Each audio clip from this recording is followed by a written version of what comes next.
The cold glow of the phone screen illuminated her trembling hands as she stared at the cryptic message, "I know what you did." Her heart pounded violently, each word dripping with unspoken threats. The silence of the night amplified her fear, making the simple text feel like a death sentence. Who sent this? And what did they know? The answers were hidden in the shadows of her husband's secrets. When she confronted him, his laughter was too quick, his smile too forced. "Just spam," he said, waving it off. But his fingers twitched and his eyes darted away, tiny betrayals of his nervousness. The kitchen's warm yellow lights mocked the cold dread settling in her chest. She had known him for years, and yet, in that moment, he felt like a stranger hiding behind a fragile mask.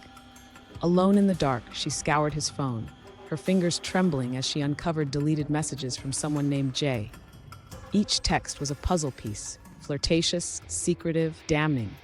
The laptop's glow painted her face in ghostly hues as she traced the unknown number, her heart sinking with every click.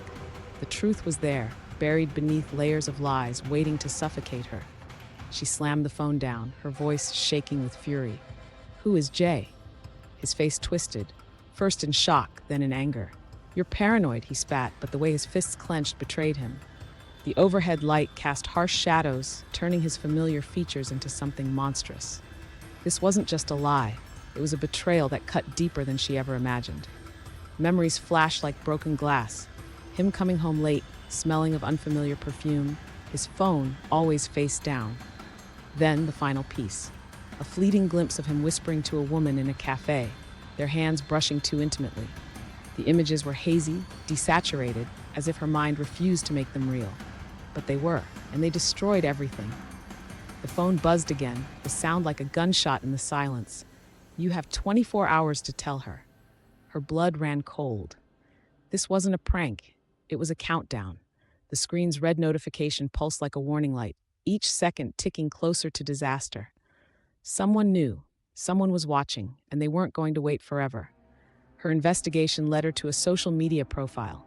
A man, stern-faced, with a wedding ring gleaming in his photo. Jay wasn't just a name. He was the husband of the woman her own husband had betrayed.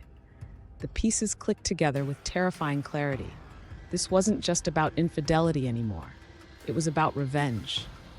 The realization hit like a hammer. The messages weren't from a jealous lover. They were from a man who knew his wife had been stolen.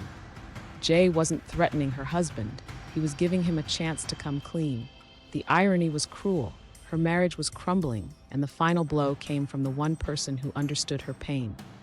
When she confronted him with the truth, his facade shattered. "It was a mistake," he begged, but his eyes held something darker: fear. "Jay is dangerous," he whispered, as if the walls had ears. The words hung between them, heavy with unspoken threats. She had wanted the truth, but now she wondered, was it worth the price? Her fingers hovered over the keyboard, the weight of her decision pressing down on her. Then, with a deep breath, she typed, "I know too." The screen went black. A gunshot echoed in the distance, or was it her imagination? The line between victim and accomplice had blurred. And as the credits rolled, one question remained: who was truly in control?